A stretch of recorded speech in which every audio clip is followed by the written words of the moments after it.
আসসালামু আলাইকুম, welcome to Tanhas blog. আজকে আমি কাঁঠালের বিচি ভর্তা করে দেখাবো। যারা কাঁঠালের বিচি লাভার আছেন তারা এই ভর্তাটা একবার হলেও করে এইভাবে খেয়ে দেখবেন। এই জন্য আমি এখানে প্রায় আধা কেজির মতো কাঁঠালের বিচি নিয়ে নিয়েছি।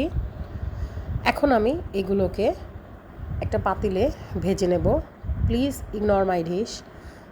আমি অ্যাকচুয়ালি এই পাতিলটার মধ্যেই সব ভাজার কাজ করে থাকি, আপনার মুড়ি, চিড়া আর কাঁঠালের বিচি এগুলা। এখন আমি এগুলোকে ভেজে নিয়ে চলে আসছি। এগুলো ভালোভাবে ভাজা হলে হাত দিয়ে এভাবে ঘষা দিলেই উঠে যাবে।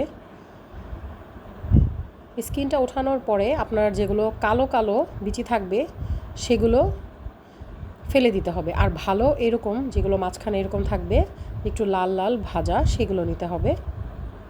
এখন আমি এগুলো সবগুলো ছিলে নিয়ে চলে আসছি। এটাকে আমি শিলপাতায় একটু গুঁড়ো করে নেব। এই ভর্তাটা শিলপাতায় গুঁড়ো করলেই বেশ ভালো হয়। গুঁড়ো করে নিয়ে চলে আসছি।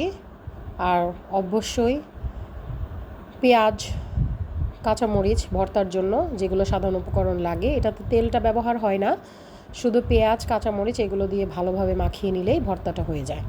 ধন্যবাদ।